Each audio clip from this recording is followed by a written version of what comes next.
Hello बच्चों, ਅੱਜ मैं ਤੁਹਾਡੇ ਲਈ ਲੈ ਕੇ आई हाँ मूँछों वाली लड़की की कहानी। अगर वीडियो पसंद होवे तो इसनों लाइक शेयर और कमेंट करना ना भूलियो ते चैनल नू सबसक्राइब कर दियो। एक समय की बात है, एक गांव में लीला नाम की लड़की रहती थी। उसके पापा लालचंद गांव के बड़े सेठ थे। उनके पास बहुत से बगीचे और जमीन थी। वह अपनी बेटी से बहुत प्यार करते थे। वह उसकी हर जरूरत को पूरा करते थे, जिसके कारण वह बहुत बिगड़ गई थी और घमंडी हो गई थी। वह कभी कभी अपने पिता के सामने अजीब सी मांग रखती थी, जिसको भी उसके पापा पूरा करते थे। वह कभी कभी अपने घर के नौकरों का अनादर करती थी। लीला की एक दोस्त रमा थी, जिसके साथ वह अक्सर खेला करती थी। एक दिन लीला और उसकी दोस्त रमा कुछ दोस्तों के साथ मेले में जा रहे थे। वहां पर लीला जिस तरह चल रही थी, उससे एक बूढ़े व्यक्ति को टक्कर लग गई और वह बूढ़ा व्यक्ति गिर गया। जब बूढ़े व्यक्ति ने लीला को संभल कर चलने के लिए कहा, तो इस पर लीला ने बूढ़े व्यक्ति से कहा, इसमें उसकी ही गलती है।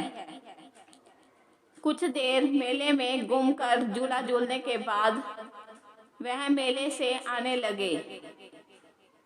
बीच में उनको एक आम का पेड़ नजर आया, जिस पर बहुत से आम के फल लगे हुए थे। लीला और उसके दोस्त उस पेड़ के पास जाकर पत्थर से उस पेड़ के आम तोड़ने लगे। कुछ देर में उन्होंने इतने फल तोड़ लिए जिससे उन सब का पेट भर जाए। लीला के सभी दोस्त टूटे हुए आम को उठाकर खाने लगे और आम तोड़ना बंद कर दिया। लेकिन लीला अभी भी आम तोड़ रही थी। जब रमा ने लीला से कहा कि हमने इतने आम तोड़ लिए हैं कि हम सबका इससे पेट भर सके, तो तुम और आम क्यों तोड़ रही हो? तो लीला बोली, मैं इस पेड़ के सारे आम तोड़ दूंगी।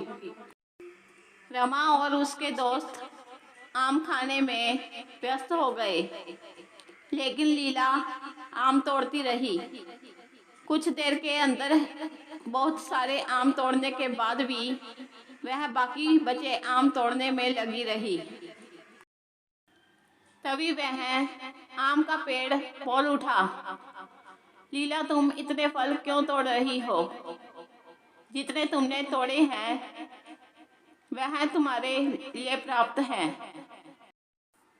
पेड़ को बोलता देखकर लीला के दोस्त डर गए, लेकिन लीला बोली, मैं तो आज तुम्हारे सारे आम तोड़ूंगी। आम ने लीला को चेतावनी दी कि वह रुक जाए और बाकी आम ना तोड़े, लेकिन लीला कहाँ मानने वाली नहीं थी। उसने आम तोड़ना जारी रखा और बोला, तुम मेरा क्या बिगाड़ोगे? आम के पेड़ ने बोला, लीला तुम बहुत घमंडी लड़की हो, तुमको सबक सिखाना ही पड़ेगा। इसके बाद आम के पेड़ ने लीला पर जादू किया, जिससे उसकी मूछें निकल आई। उसे देखकर उसके सभी साथी उस पर हंसने लगे। लीला आम के पेड़ से विनती करने लगी, वह ऐसा कभी नहीं करेगी, वह मूछों को हटा दे।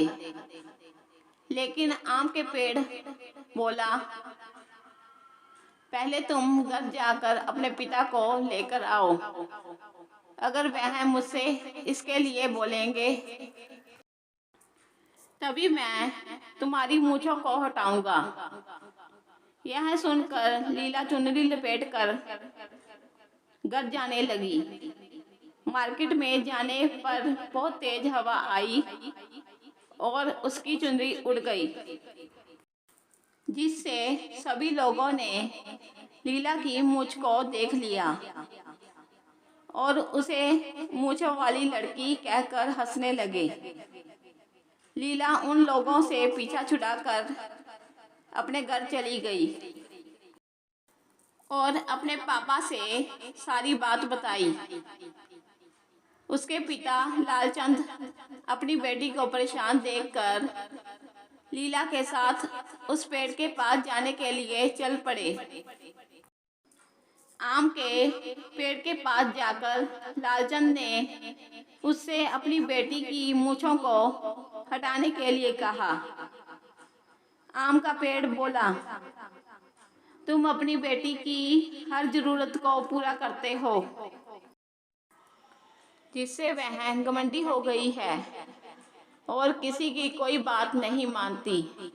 यदि तुमने इसे सही शिक्षा दी होती तो यह इतनी नहीं बिगड़ती। लालचंद ने अपनी गलती मानते हुए आम के पेड़ से अपनी बेटी की मूंछों को हटाने के लिए बेनती की और लीला से भी आगे से कभी ऐसा ना करने को कहा। लालचंद के विनती करने पर आम के पेड़ ने लीला की मूंछों को हटा दिया। इसके बाद लीला भी सुधर गई और सबसे सही से पेश आने लगी और उसने घमंड करना भी बंद कर दिया। सीख, इस कहानी से हमें यह सीख मिलती है कि हमें कभी भी घमंड नहीं करना चाहिए।